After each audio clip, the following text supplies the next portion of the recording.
Chers spectateurs, bienvenue à cette émission spéciale consacrée à l'événement qui fait la une nationale.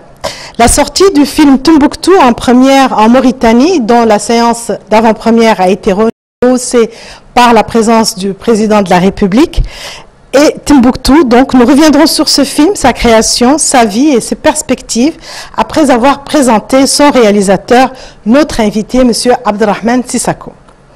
Je suis accompagnée par ma collègue Djenaba Talla pour mener cette rencontre. Sur Wikipédia, on peut lire Abderrahmane Sissako, dit Draman, cinéaste et producteur mauritanien, est né à Kifa en Mauritanie. Le thème principal de son œuvre est l'exil, le déplacement. Il peint l'Afrique avec des touches autobiographiques.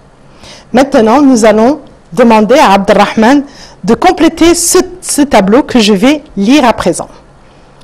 Bonjour Abderrahmane, bienvenue, merci d'avoir accepté l'invitation. Nous sommes en 1961, à Kifa, une ville qui se situe à l'est de la Mauritanie. Le 13 octobre, naissait le quatrième fils de Mariam Ment Kejil, une femme qui vient de Loudé, quelque part vers Attar, et de Mohamed Mustafa qui vient de Walata. Racontez-nous la suite. Bon, tout d'abord, je dirais que ce fut effectivement, c'est un honneur pour moi que l'avant-première de ce film Tombouctou ait lieu chez nous. Le symbole est très important pour moi et que cet événement soit placé également sous la présidence du président de la République est aussi un symbole important pour le cinéma, important pour ce travail qui a été fait. Et donc je suis heureux pour ça. Et pour ce qui est de ma personne ou de ma biographie, je pense que c'est quelque chose qui est peut-être un détail en fait. Je suis né à Kifa, c'est vrai. Un détail qui fait quand même beaucoup d'importance, voilà. Parce que je ne savais pas, par exemple, que votre maman était originaire d'Attar. J'ai toujours pensé qu'elle était d'origine malienne. Non, elle est mauritanienne, votre papa est mauritanien, et ça, je crois que c'est pas tout le monde qui le sait. Oui, je pense que bon, je dirais c'est intime. Donc c'est vrai que ma maman vient de Loudé, précisément, qui est à côté de Ouajeft. Voilà, donc je suis allé là-bas, bien évidemment, parce que c'est important d'aller sur les traces de ses origines. Et elle fait partie d'une grande famille, dans le sens, une famille nombreuse, et des sœurs qui, malheureusement, ne sont pas... Voilà. Et mon père est de Walata, et c'est plutôt Mohamed Yahya, c'est pas Mustafa. Pardon. Juste. Tout ça, on vient tous de quelque part, hein, oui. Donc c'est pourquoi je dis, voilà. Et c'est vrai que le fait que je n'ai pas grandi ici a fait de moi un peu un exilé, mais vous savez, quand on n'a pas grandi dans son pays, on l'aime davantage, on est attaché par ce qui nous a manqué. On le retrouve presque dans tous vos films, des traces de ce retour un peu sur votre origine, sur ce pays qui a vu vos parents grandir et naître, et qui vous a vu naître, même si vous êtes parti très tôt, à Bamako. Absolument. Et quand vous êtes allé à Bamako, vous avez fait votre enfance, vous avez... Donc une enfance, voilà, une enfance au Mali, avec mes frères, mes sœurs, après un retour à Nouakchott, pour partir tout de suite en Union soviétique. En Union soviétique, où j'ai fait mes études de cinéma. Ça a pris beaucoup plus de temps que d'habitude, parce que les études, c'est en moyenne 6 à 7 ans, parce qu'il y a une année de langue. J'ai fait ça. Après, j'ai fait une formation supplémentaire pour me spécialiser dans la prise de vue, donc la caméra. Donc, j'ai été formé en tant que réalisateur. Et après, j'ai fait une formation de 2 ans pour maîtriser un peu l'image, la caméra. Et je fais un film de diplôme. Malheureusement, à l'époque, il n'était pas possible de tourner ici parce qu'il y avait un système quand même beaucoup plus difficile. Donc, j'avais voulu tourner mon film ici, ça n'a pas été le cas. Je suis allé au Turkménistan, qui est le désert soviétique à l'époque. C'est les mêmes dunes, c'est pratiquement les mêmes personnages. Et donc j'ai fait comme si la Mauritanie était au Turkménistan. J'ai tourné ce film doublé en Sania par des étudiants et des étudiantes mauritaniens qui vivaient à Moscou. Juste pour vous dire que le cinéma, c'est une question vraiment de désir et de volonté. Et qu'avec peu de choses, on peut quand même se raconter. Ah, c'est très bien. Donc, à la recherche de la Mauritanie, même en Union soviétique, c'est vraiment très beau et très poétique. Ensuite, vous avez quand même eu, juste après votre retour de l'Union soviétique de l'époque, un premier passage à Cannes. Cannes, c'est une vieille histoire apparemment avec... Oui, c'est vrai. Donc, bon, cette émission, on va parler un peu trop de moi, ça me gêne un peu, parce que je dirais, moi j'ai fait ça, moi j'ai fait ça. C'est pas le... Si ça sert à donner du rêve à les jeunes pour croire à ces choses, ça c'est important. Voilà. Donc je dirais, mon film de fin d'études dont je vous ai parlé, qui s'appelle Le Jeu, qui a été tourné au Turkménistan, a été sélectionné au Festival de Cannes, c'était en 91. Donc quand on arrive à un festival aussi important avec un film de fin d'études, c'est une ouverture extraordinaire dans le monde du cinéma. Ce film a été vu par beaucoup de gens, acheté par Canal+ à l'époque. Et j'ai gagné beaucoup de prix dans beaucoup de festivals, en Italie, au Canada. Donc je me suis vu projeter tout de suite dans le monde du cinéma, qui me disait tout simplement, écoutez, vous devez faire des films parce que vous avez quelque chose. Et ça, c'est très réconfortant. Donc c'est avec ces acquis-là que je suis retourné à Moscou, où j'habitais toujours, et j'ai fait mon deuxième film, qui s'appelle Octobre, voilà, qui est un moyen métrage de 36 minutes, qui raconte la vie d'un étudiant africain à Moscou. Et ce film est allé à Cannes en 93, voilà, à un certain regard, et coproduit par la chaîne de télévision Arte, donc qui avait vu Le Jeu. Et donc, quand je présentais ce film à Cannes, c'était en 93.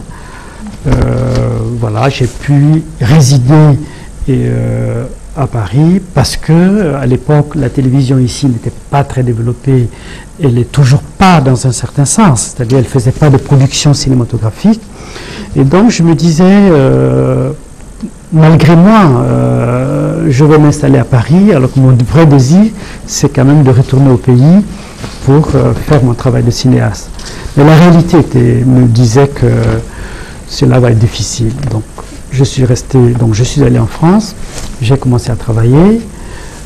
Après Octobre, j'ai fait d'autres films que vous allez peut-être citer. Oui, tout à fait. Que nous voyons d'ailleurs dans le générique. Peut-être Djenaba va nous en citer quelques-uns. Oui. Donc il y a Sabria, donc qui a retenu notre intention, donc qui a été tourné en Tunisie. Est-ce bien ça? Oui. Donc avec Arte, donc vous avez toujours eu la collaboration avec Arte. Oui. Est-ce que vous pouvez nous donner 2-3 détails là-dessus, s'il vous plaît? Oui, donc je disais avec Octobre, et qui a été une coproduction d'Arte, et bien évidemment quand un film marche pour une chaîne de télévision, c'est-à-dire un court-métrage qui a une visibilité internationale, donc montré à Cannes, ça réconforte cette chaîne de travailler avec la même personne. C'est comme ça qu'il y a eu un projet d'une série de plusieurs courts-métrages et initié en collaboration entre Arte et les Sud-Africains. Voilà. Et donc j'ai participé à ça et c'est un projet qui est allé très vite. Et j'étais en Tunisie, j'ai fait la connaissance d'un jeune Tunisien qui écrit des nouvelles et qui m'a offert ces nouvelles. Donc quand j'ai lu ces nouvelles, et il y avait une nouvelle qui m'a attiré vraiment, qui a attiré mon attention, entre-temps on m'a proposé de faire un film, j'ai dit bon, je vais adapter cette nouvelle qui s'appelle Sabria. Il y avait aussi, il faut savoir qu'il y avait, ce film était produit par une Tunisienne, Dora Bouchoucha, qui est une productrice tunisienne, et donc pour la condition c'était de tourner en Tunisie, parce qu'elles offraient les conditions pour... Donc Sabria a été tourné en Tunisie avec la collaboration d'Arte. Arte pour moi c'est, et pas pour moi seul, c'est la chaîne des auteurs, c'est-à-dire ceux qui font le cinéma, pas dans un sens commercial. Le cinéma est très divers, hein. Il y a le divertissement, mais aussi, c'est comme les livres, hein. Il y a des romans de gare, mais il y a aussi la littérature. Et le cinéma, c'est pas que les téléfilms turcs ou syriens, ou etc. Le cinéma a un rôle aussi à jouer. Et ces rôles qui est la création, qui est de sensibiliser, de démouvoir quelqu'un pour que cette personne aille vers autre chose, pas forcément faire des films. Donc ça, c'est le cinéma d'auteur dont la réalisation prend un certain temps, parce que tout est important, tout est sérieux. Donc Cannes a le Arte a ses auteurs, je dirais entre guillemets, privilégiés, à qui elle fait confiance. Et donc je fais partie de ça. Et donc à chaque projet de film, j'ai une écoute en fait, une attention qui fait que ça les intéresse, ils disent oui. Et voilà, le film se déclenche. D'accord. Donc, alors, on a aussi retenu, donc on a aussi Rostov Luanda, qu'on peut citer, ou La vie sur Terre, qui a eu par la suite, donc en 98. En 2002, on note En attendant le bonheur. Le grand En attendant le bonheur, qui a eu un grand prix étalon de Yenenga. Que vous avez offert aussi à la Mauritanie. Absolument. Tout à fait. Et on a le film Bamako aussi. Que tu as étudié. Tout à fait, que j'ai pu étudier justement en littérature africaine en France, qui est très reconnue justement, dans lequel on peut voir plusieurs sujets évoqués, essayer de comprendre justement l'organisation africaine. Donc, est-ce que vous pouvez juste nous donner en une minute comment est-ce que, en 30 secondes, l'idée, comment est-ce que vous avez pu développer ça, d'où est venue l'idée de Bamako? 30 secondes suffit et ne suffit pas. Hein. Bon, mais quand même, je vais me plier aux contraintes de la télévision, que je trouve parfois d'ailleurs dommage. Mais bon, cette émission, elle est plutôt relaxe, parce qu'on a quand même le temps de se parler. Et je veux profiter d'ailleurs de l'occasion pour dire que pour moi, je suis très heureux et c'est un privilège d'être interviewé par deux femmes. Et ce symbole est important aussi, parce que ça montre quelque chose dont les gens ne savent pas, que la femme a un vrai rôle dans la société mauritanienne. Voilà. Il y a des clichés sur nous que les gens ne savent pas. Le fait d'être interviewé par deux femmes montre qu'il y a une place dans la société mauritanienne. On le voit dans l'administration, on le voit dans le gouvernement, on le voit un peu partout. Et donc voilà une preuve. Donc je suis heureux pour ça. Merci. Et, donc pour revenir aux autres films. Et donc, il y a eu effectivement Rostov Luanda qui a été une commande, encore, c'est-à-dire c'est la Documenta de Kassel en Allemagne, qui est une grande exposition d'art contemporain qui se passe tous les 4 ans, a demandé à 5 metteurs en scène du monde entier, choisi un peu, de faire un documentaire sur, comme ça, une idée libre. J'ai décidé de faire Rostov Luanda parce que c'est allé aussi très vite. J'étais en Angola, j'ai cherché un ami avec qui j'avais étudié. Dans 16 ans, effectivement. Je ne l'ai pas trouvé et je suis venu à Paris. On m'a proposé de faire un film. J'ai dit, je vais chercher, je vais faire un film qui va à la recherche de cet ami. Mais vous savez, les sujets sont souvent symboliques et on a tous perdu un ami, une amie qui est quelque part. Ça veut dire tout simplement, c'est la quête quelque part de soi-même en fait. Quand on dit je vais chercher un ami, ça veut dire qu'on se cherche soi-même. D'où la raison pour moi de commencer ce film, Rostov Luanda, par Kifa. L'histoire commence à Kifa. Moi j'ai quitté Kifa, j'avais 45 jours. Donc donc je suis parti à l'époque, on peut imaginer ces voyages. Voilà. Et malheureusement, j'ai été un peu comme nous sommes nombreux d'ailleurs, ces enfants qui laissent et abandonnent leur lieu de naissance, qui n'y reviennent plus et qui s'installent soit dans les capitales. Et ça, c'est quelque chose de pas bien. Donc je l'ai fait. Et donc quand j'ai eu l'opportunité de faire ce film, j'ai dit avant tout, je vais aller à Kifa, voir l'endroit où je suis né, rencontrer les gens, d'où est parti Kifa. Et le film Rostov Luanda. Après, il y a eu, vous dites, la vie sur... Rostov Luanda a eu le prix de la meilleure vidéo quand même. Absolument. Au Festival du cinéma africain de Milan quand même. Absolument. Et coproduit par... dans la maison de votre papa, et Rostov Luanda, non. Non, ça c'est plutôt Bamako. Bamako, d'accord. Donc après Rostov Luanda, il y a un film important qui est La vie sur Terre, qui est une série de 10 films qui racontent le passage dans le millénaire. Ça aussi c'est une coproduction Arte. Après ça, il y a eu Bamako, ce procès contre l'ajustement structurel, la Banque mondiale ou les FMI. C'était important pour moi d'interpeller ces organismes pour dire qu'on ne peut pas imposer, lorsqu'on impose un système de développement à un continent, même à d'autres continents, parce que l'Amérique du Sud a eu les mêmes problèmes, et que pendant 30 ans, ce système de développement appauvrit les gens, ne les rend pas heureux, ça veut dire qu'il y a un problème. C'est ça l'ajustement structurel. Donc c'est ça le sujet de Bamako. Mais avant Bamako, il y a eu ce qui est très important pour moi, En attendant le bonheur, voilà, qui était pour moi un film retour au pays. Et le sujet, c'est un peu ça. Ouais. C'est quelqu'un qui raconte son adolescence, ça a été tourné à Nouadhibou. Et là, j'ai vraiment compris que le cinéma est magique parce qu'on peut travailler avec des gens qui n'ont jamais fait de film, parce que l'équipe était pratiquement mauritanienne, des gens qui ont envie vraiment de faire du cinéma, de passionner des amateurs. Et c'est un de mes plus grands souvenirs, en fait, ce film-là. Très beau, très poétique. Je m'en souviens, je l'ai vu au moins une dizaine de fois et j'aimerais encore le revoir et le revoir. Et après, vous avez eu le projet Bilal qui met tout et qui est devenu le chagrin des oiseaux pour absolument, j'ai eu beaucoup de projets. Hein. Moi, j'écris des scénarios, certains se font, d'autres ne se font pas. Voilà, c'est comme ça l'histoire, les choses. Hein. C'est comme les romans. Hein. On a une idée, on commence à l'écrire, ça ne se fait pas. Effectivement, il y a eu des hésitations et finalement, Timbuktu est arrivé. Parce que pour moi... On peut voir la bande-annonce avant de commencer de parler de Timbuktu. Bien sûr. Alors ensemble, on va voir la bande-annonce du film Tombouctou. Bien sûr.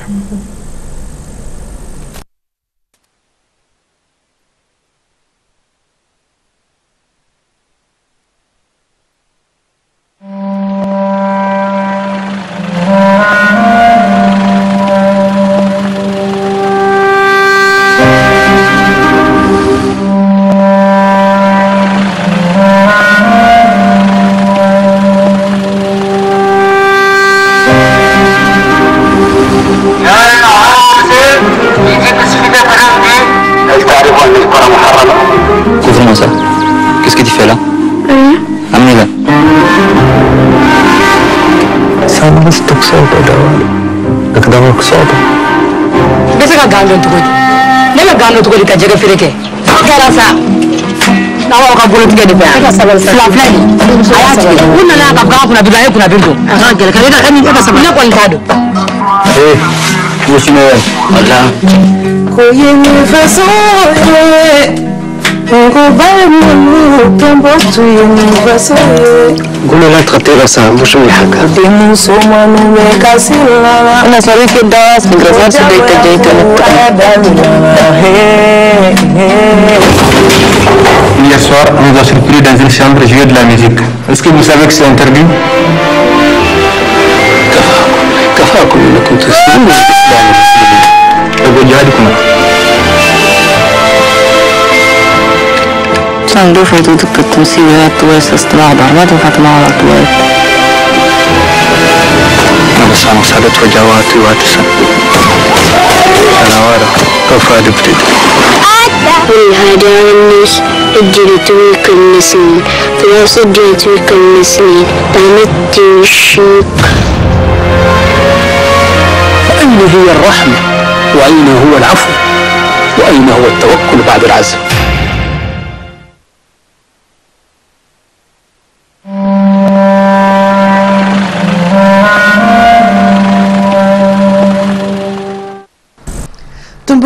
Tombouctou qui passionne les médias ces jours-ci, qui donne le débat, le ton. On est pour, on est contre, on aime, on n'a pas aimé, on a compris, on n'a pas compris.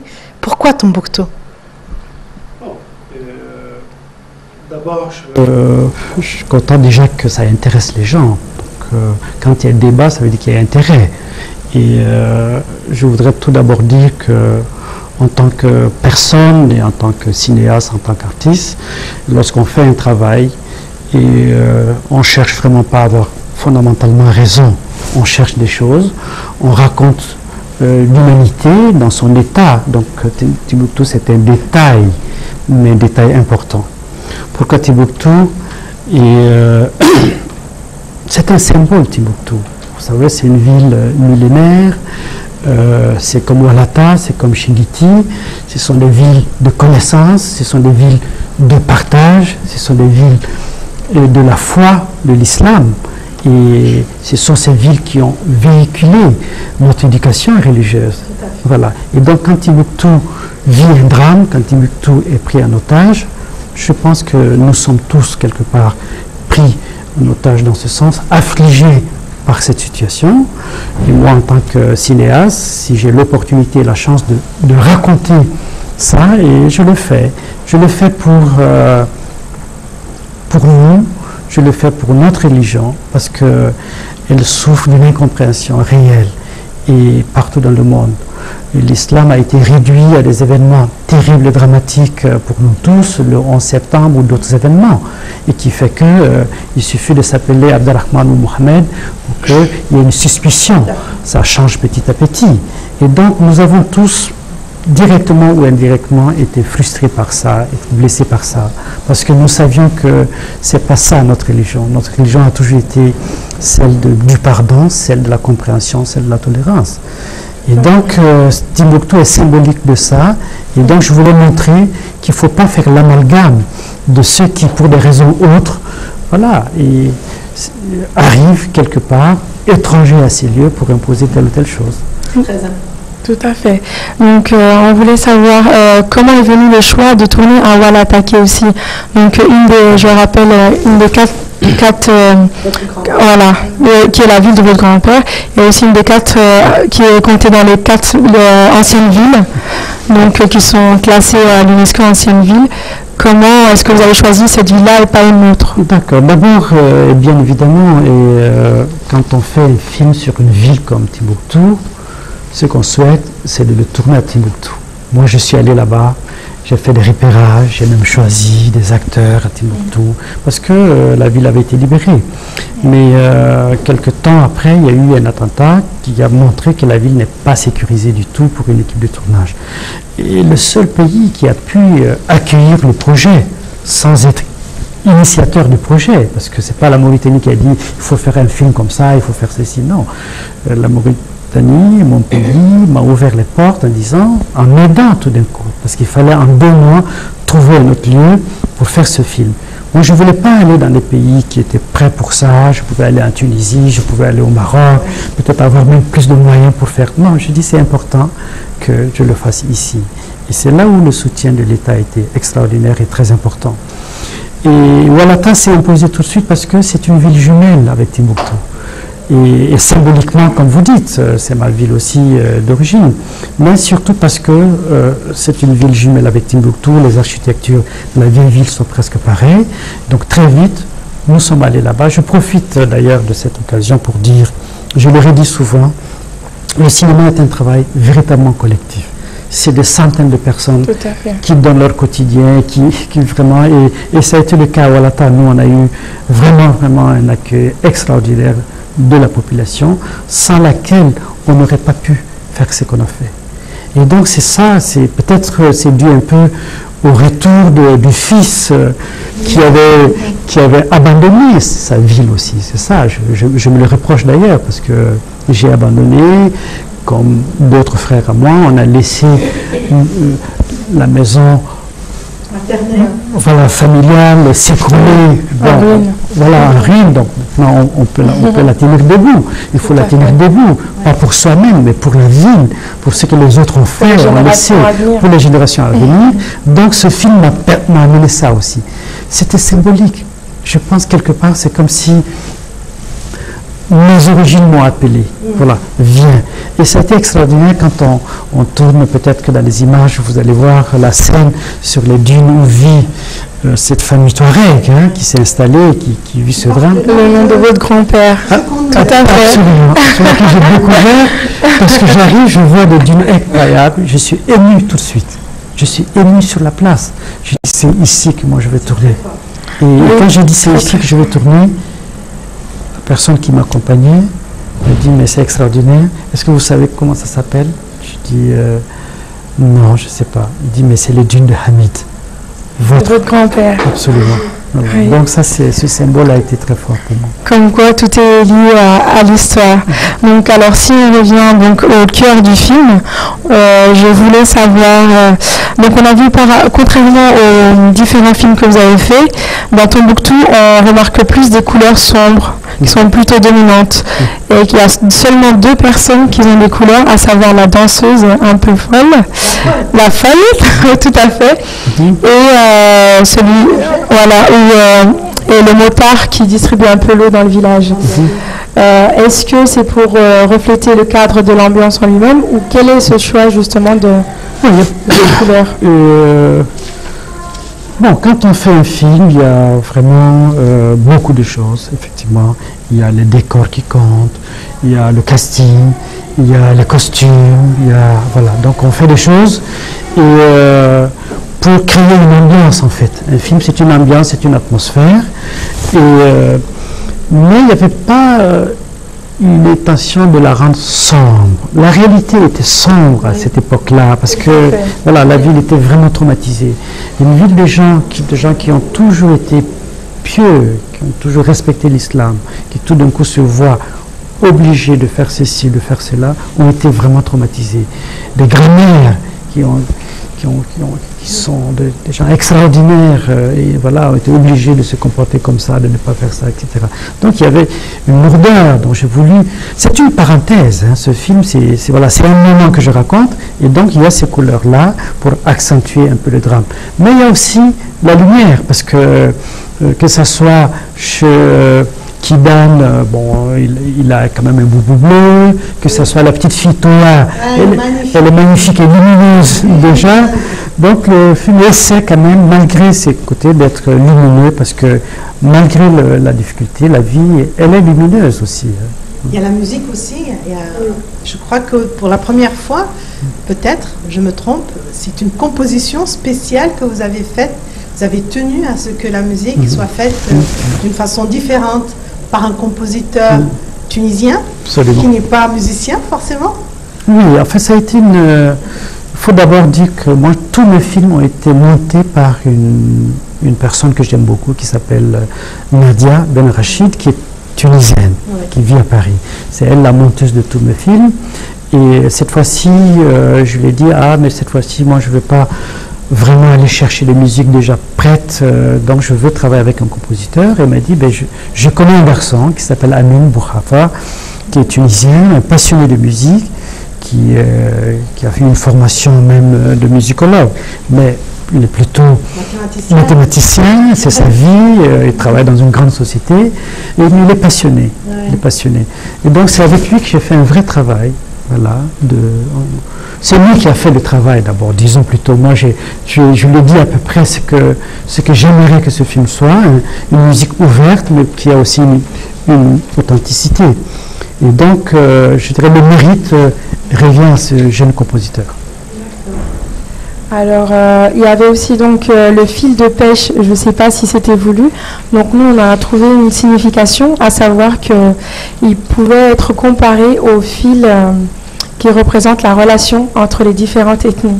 C'est-à-dire qu'à partir du moment où il y a la cassure du fil, la relation, elle s'est cassée, qu'il a été tendu justement.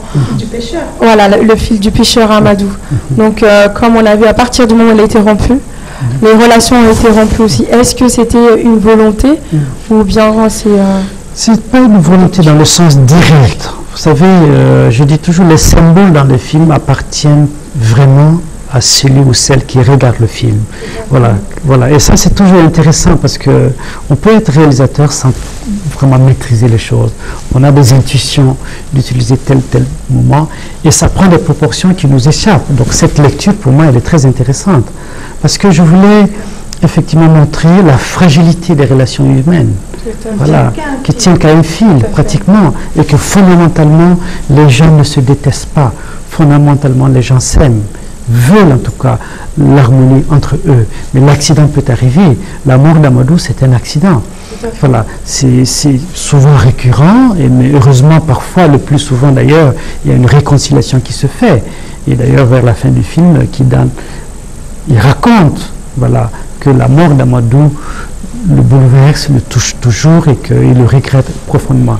Mais c'est vrai que c'est ce fil-là, voilà, très fragile, et qui est un fil qui existe dans toute société. Tout à fait. Si on voit aujourd'hui l'Écosse qui se bat pour être indépendant, ça veut dire que même là-bas, il y a des problèmes d'identité et tout ça.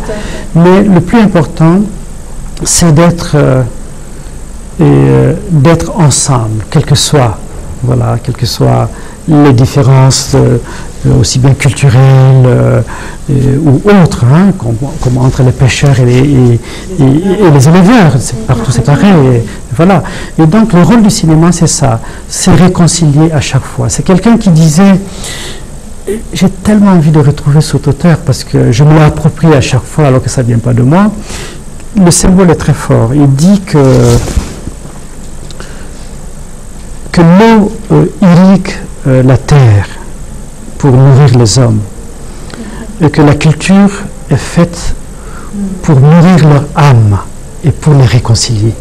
Donc c'est ça le rôle du cinéma. Il n'y a pas un film qui est fait pour contre telle personne. Un film est toujours fait pour construire quelque chose qui est fragile. Voilà. Comme Timbuktu. Timbuktu montre la fragilité. Et les gens peuvent avoir des pensées différentes. Voilà. Et c'est permis. Mais il ne faut pas que la différence de pensée, que dans la différence de pensée, il y ait une souffrance terrible humaine sur la vie de quelqu'un qui peut rendre les enfants orphelins. Voilà. Donc le rôle du cinéma, c'est ça. C'est réconcilier à chaque fois quand c'est possible. D'accord. Donc moi j'avais une dernière question, c'était alors savoir comment est-ce que voilà du ballon de l'imaginaire. Oui.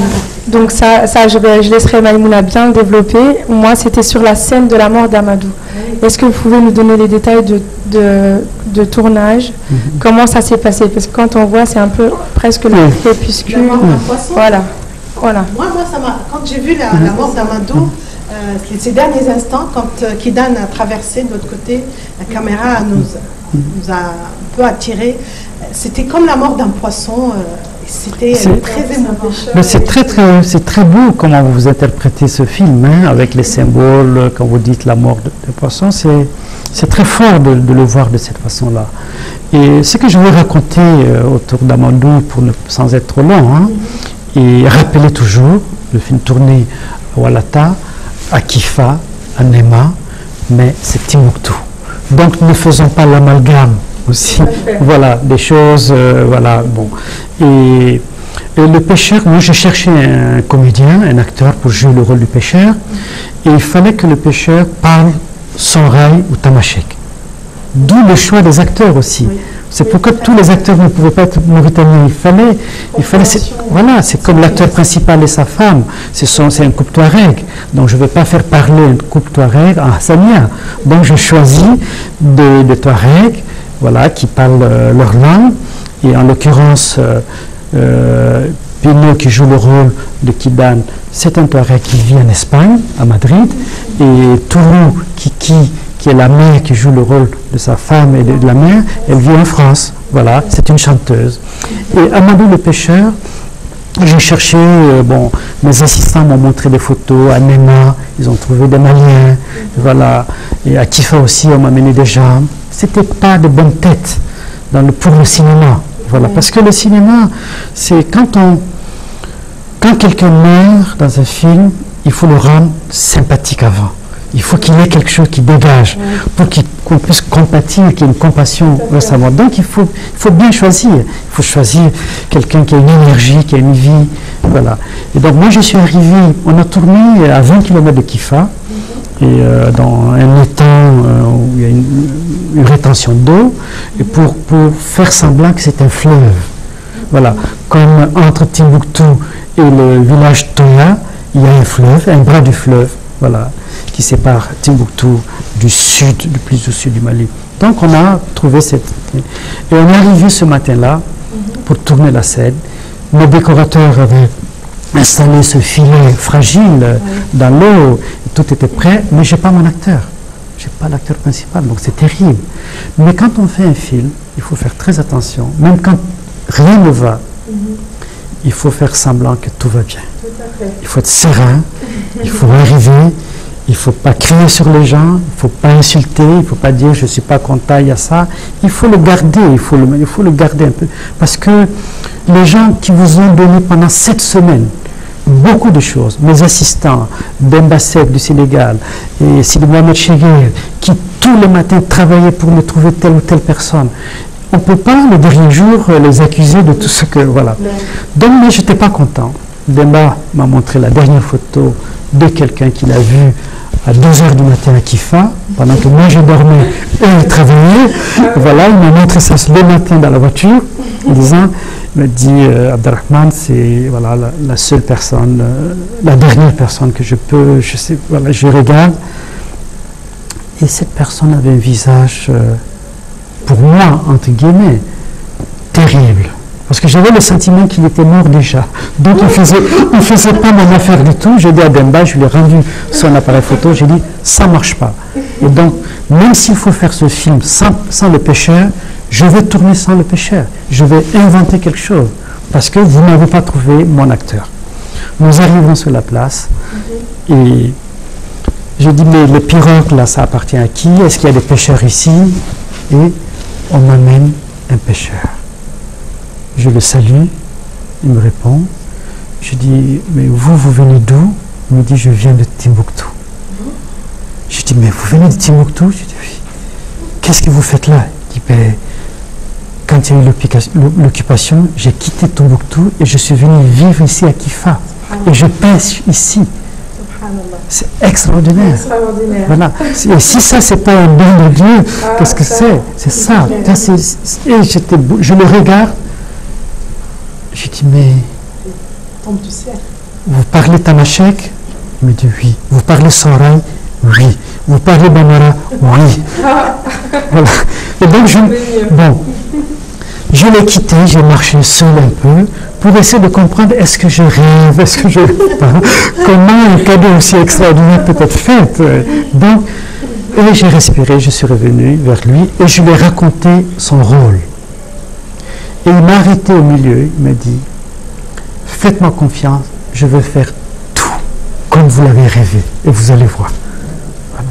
Et ça a été quelqu'un d'extraordinaire, effectivement, c'est émouvant, c'est bouleversant, et absolument, c'est bouleversant cette scène, parce que, vous savez, c'est terrible la mort d'un être humain, c'est terrible. Donc, c'est toujours regrettable, quelles que soient les conditions, la situation. Et donc, il fallait donner à ça quelque chose, une dimension. Voilà. Une dimension. Puisque ce que ma pensée peut être, donc, ce qu'elle représente. Donc, je suis allé vers quelque chose. Certainement pas parfaite, et voilà. Mais c'était important de donner ce côté un peu. C'était le coucher de soleil d'ailleurs, donc il fallait faire très vite. Il fallait tourner très vite ces scènes-là. Voilà, donc c'était la pression.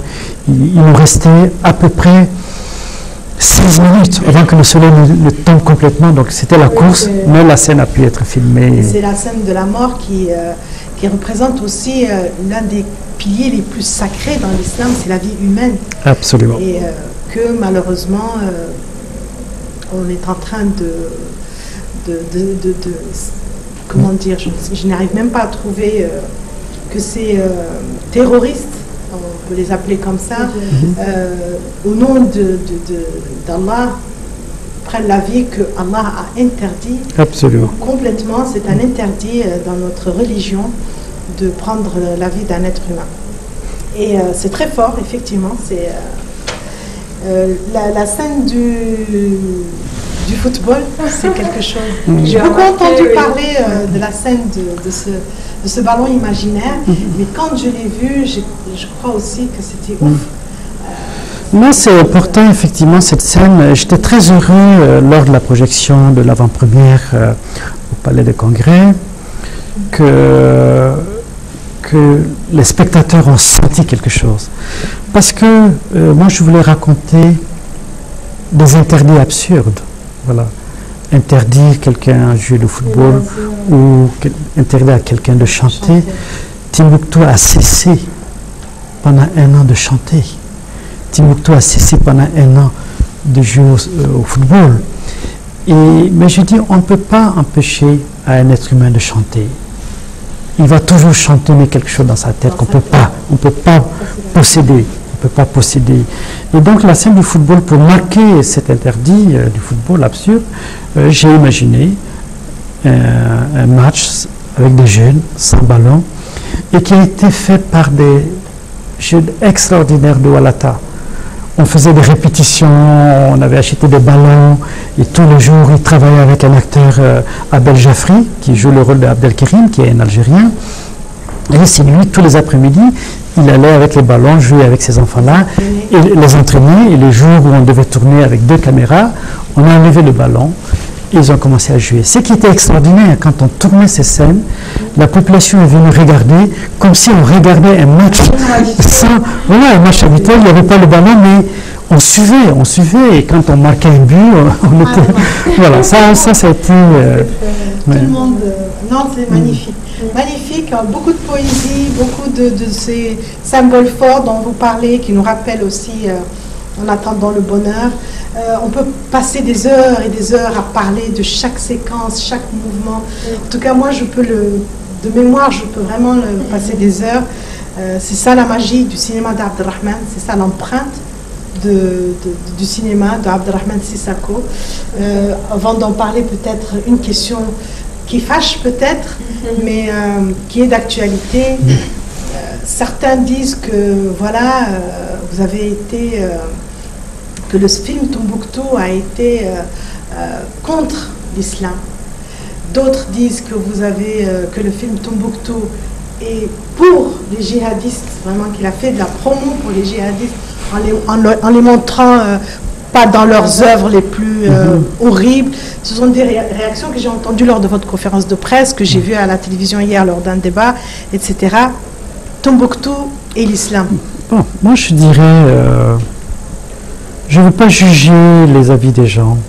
Je pense que les gens sont libres de penser ce qu'ils ont ressenti, honnêtement ou pas. Et c'est leur liberté aussi. Mais mon intention ne peut être autre que de protéger notre religion. Voilà. C'est ça mon intention, c'est ça mon désir. Et ce film est débattu sans même qu'on le voie. Donc moi je pense que c'est important de voir de façon... Voilà, il faut voir de façon apaisée une œuvre, revoir et trouver dans son fort intérieur une paix véritable pour porter un jugement. Voilà. Et ce qui était important pour moi, c'est effectivement, quelle que soit ma position, de ne pas diaboliser les êtres humains. Donc si certains pensent que ce film est plutôt favorable au djihadisme, ils le pensent. Et le contraire aussi. Mais dans mon fort intérieur, et c'est ça la réalité, c'est un film qui émeut.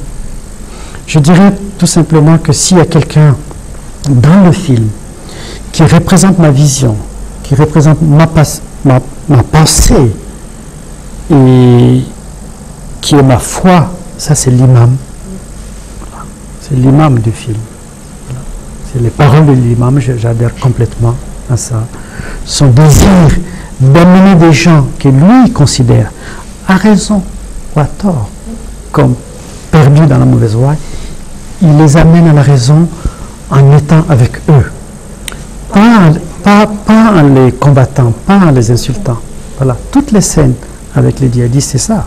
Voilà. C'est un appel, c'est le dialogue, c'est un appel, et voilà. Tout à fait.